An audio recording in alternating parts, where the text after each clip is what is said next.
striking, goes into striking, decisions that are made in regards to strike or not.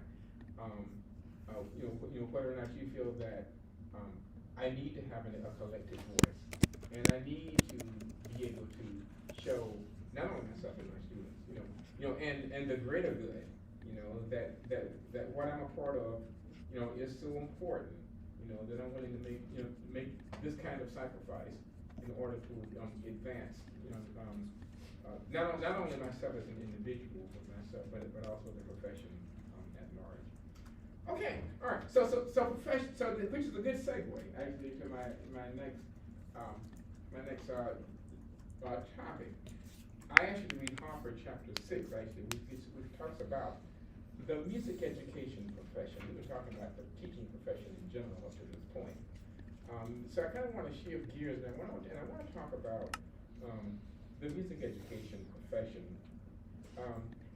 So Harvard raises a question, a good question at the beginning of this chapter, having to do with what is the difference between a job and a profession? He makes that distinction. Do you think there's a difference between a job and a profession? Nancy, you think so? What do you think? I think that a job is just something you can pick up after being in interview or something like that. But then Hoffa says that a profession is you have to have an extensive education. That's right. Yeah. So a profession is wider in scope than a job. A profession is wider in scope than a job. A job includes the work that you do on a day-to-day basis. And we certainly need we all need a job, don't we? So no question about that. It's what you do on a day-to-day basis to make a living. But a profession is multifaceted. A profession is broader than that. So, so he says that in a profession, there are certain aspects of it, that make it broader, than a job. One, it requires extensive education and preparation. It requires extensive education and preparation. Usually an undergraduate, and music teacher, usually an undergraduate degree, and often advanced specialized study. I mentioned to you before that a lot of the teachers in this area have master's degrees. So teachers actually, although the pay isn't always commensurate, with the training, a lot of teachers are well trained. And then he says that members of a profession are charged with making decisions that are pertaining to their specific areas of expertise. Like, in other words, for example, a doctor makes specific decisions regarding medicine, yes? A lawyer makes specific decisions regarding the law.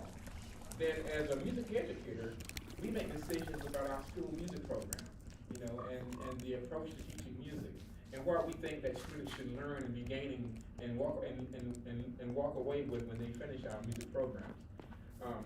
And then there's a commitment to the work that is shared by the entire membership in that profession. Note, members of a profession, they see the profession as ongoing. In other words, the profession goes beyond what we do from 9 to 5 p.m. 9 a.m. to 5 p.m. On a daily basis. But the profession is ongoing. We as a music teacher, you do a variety of things that go beyond what you do on a daily basis. Going to GMEA, for instance. That's above and beyond actually what you do on a daily basis. Taking your groups to festivals, yes, LGPE, that goes above and beyond what you're doing. Advocating for your program, that goes above and beyond what you do from 9 to 5. So then in a profession, then we are concerned about not only what we do on a daily basis, but what are we doing to uplift the profession as a whole. It has an organization that is mainly concerned with the advancement of the profession rather than the welfare of individual members. Which kind of was what I just said a moment ago. So we have, just like we have NEA, in regards to teachers in general, National Education Association, and we have AFT. But we also have professional organizations in music as well. And the whole point then of a professional organization is, yes, they are concerned about the plight of individual members, but the professional organization is concerned about uplifting the greater good, uplifting the music education profession as a whole. Because we're all intertwined, we're all interconnected. It's not just what you're doing at your school, or what you're doing at that school, or your band program, or your orchestra program, or your elementary program. But it's what is, it's what we are doing as a network, of professionals to uplift the profession as a whole. So the profession is concerned with that, and it has a professional organization to help it in that regard. So speaking of professional organization, then the leading organization for music educators in this country, the leading professional association, I should say, for music educators in this country, in the United States, is the National Association for Music Education. And so what it does, it provides resources, for teachers, parents, administrators. It offers opportunities for students to learn and to upgrade their knowledge base. It advocates for the profession at the local, state, and national level. It produces publications. So just a number of things. Actually, it's gone through, and it also has state and regional and collegiate affiliates. So the state affiliate, obviously, of NAFME, that's what we call it, NAFME, is GMEA. But also, it also has regional affiliates. There's NAFME Southern Division, or Northeastern Division, or Western Division. And then it has collegiate chapter names, you all remember, of CNAFME, as well. So it covers a wide swath, actually, of people, and providing them with the resources that I just mentioned at those various levels. Actually, NAFME has gone through some various name changes over the years. When it first started off, it was the Music Supervisors National Conference. In 1907, and then 1934. So it changed the name, became the Music Educators National Conference. But and it was that for a lot of years.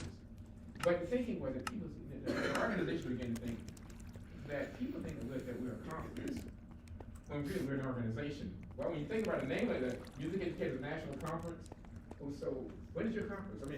And so then in 1998, they began to make a change towards changing the name, but they did it gradually. So then it became MENC : the National Association for Music Education. And it was that for a number of years, because people had been MENC all that time, so you got to make a big change. You do it incrementally. And then finally, in 2011, they dropped the MENC part of it, and it became the National Association for Music Education, and so when you think about it, so NAFME, so what is NAFME? What does it do? It provides in-service education for youth. So, and it does, and certainly it does it, as I said before, it does it at the national level, it does it at the state level, it does it at the collegiate level, it does it at the regional level.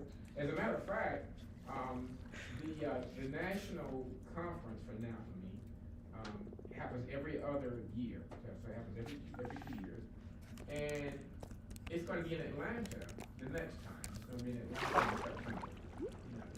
So it's been in Atlanta before. I actually was in Atlanta for a couple of years. I don't know.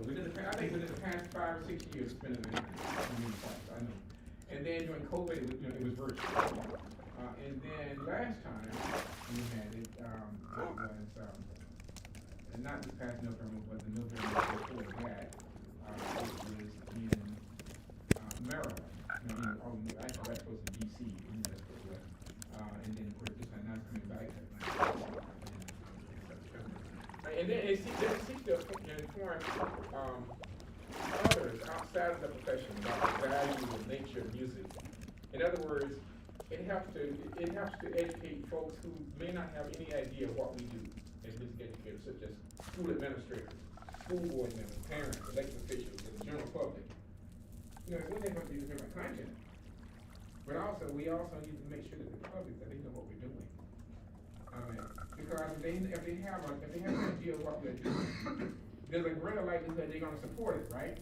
Yeah, and so people don't just support things, just go to what you do, try to support it, and that kind of thing. And also, NAFME serves as the conscience of our profession. And what that means is that it encourages us as music educators to really kind of look at ourselves very analytically, you know, and to look at ourselves and the work and determine whether or not the work that we're doing is making a difference in the lives of young people, and also that we can, and also how good a job are we doing in conveying the image that our work is important, you know, that our work has impact, you know, that our work is actually, that our work does change lives, you know, that our work is needed, you know, and so it's you know, so it prides us as NAFME then, as I said, being conscious of the profession, it prides us to do a little soul searching and really think about what we do and the value of what we do. NAFME, the leadership of NAFME. Remember, would you have a know who the president of NAFME is? Bella. I'm sorry? Bella. NAFME, I mean, the national organization. Yeah, you're right. But you're right. Bella is the president of NAFME. She is. And she's a good president of that. I mean, you know, she is. She's a good president of that. But at the national level, you know, Scott Sheehan, who is the president, Deborah Confredo is the president-elect. By the way, Deborah Confredo was actually at GMEA. I mean, actually, she was. I don't know. Didn't you get to go to anything that she did? No? Yeah, but she was, you know, she was there. Yeah. I'm sorry, someone tell me that. Oh, I was asking, she was the one in the blue, and she was. I'm sorry? Oh. I'm sorry. I was asking if she was the woman in the blue blazer, and they said yes, she was. Oh, she was. I saw her. She was there for several days. I think the day I saw her, she was not wearing the blue blazer. so it was not the blue blazer day. But I think she was there like from Wednesday to Saturday, I think. And she did several things. I went to one of like a research session that she did. But yeah, I mean, she's a great president. I mean, as I said, but she's the president elect. I've known her actually for quite some time as well. But she's been a mover and shaker, you know, in our profession, and I think she's a good president. Immediate past president, actually, so Mikey Spradley. And then it has NAFME has an executive board. And the executive board actually is comprised of the presidents of all these different divisions that was mentioned a moment ago. Southern Division, Northeastern Division, Western Division. So the presidents of all those divisions, they kind of come together and they form the executive board. And what the executive board is, it sets policy. That's what it does. They come together, and the things that NAFME supports and encourages music educators to do and conveys to the public. Those things, those policy things. I mean, or any proposals that are made to NAFME, you know, committees that are formed, and so forth. All of those things are decided by the executive board. So NAFME definitely has a very established, you know, and very active administrative structure as well. And so the character, when we think about a profession, then what we talk about a profession is, there are also characteristics of a professional. What are some things that are characteristic of a professional? Let's put it another way. What types of things do professional people do? We got a picture on now. Actually, They walk like a professional. I'm sorry? They walk like a professional. They walk like a professional. How does a professional person walk, Zaria? With confidence. With confidence, yes, they do. You know, yeah. With self-assurance, right? They walk in a way, like I said, what I do matters, right? Mm-hmm. Okay, all right, I'll take that. I'll take it. All right, anybody else? Okay. They join professional organizations. They join their professional organization. Yes, they do. Yeah, yeah. What else do they do? Not everybody at one time. What else do they do? Attend meetings and conferences. yeah, so all those things that you said, all those things are absolutely right. They think of themselves, what Zari said, as professionals. And I'm glad you brought that up, Zari, because image is important, right? You know, can you imagine if you walk around and you know, and people ask you what you do, and you say, well, and if you don't say it in language, but you say it in body language, oh, I'm just a lonely teacher. We look down at the floor, we feel like we need to apologize for what we do. You should never do that, ever. Because sometimes, society has a way of attaching your worth to the money, to the amount of money that you make. Yeah, and so you have to be very careful, very careful about that. So they think of themselves as a professional. They think that they believe that my life work matters. That's what they do. They believe that my life work matters. They join their, right now, I think everybody, in this room, I think, yay, right? Yeah. All right, that's good. They read professional journals in their field. I'm going to make that in just a moment. In other words, my city, they do their knowledge fresh. They see a part of their game. And a lot of that has to do with reading. A lot of that has to do with reading. They got 10 professional conferences. I'm so glad I could the report.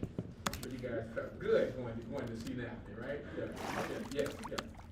And I felt good seeing you there.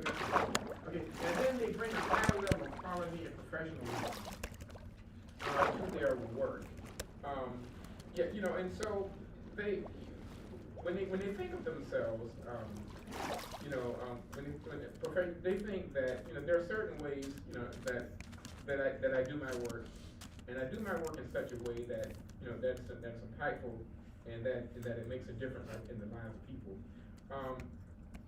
One thing I did want to say about one point I wanted to kind of circle back to in regard to the emphasis of the professional. Part of that is you're thinking of yourself as a professional music educator. It goes beyond thinking about teaching this child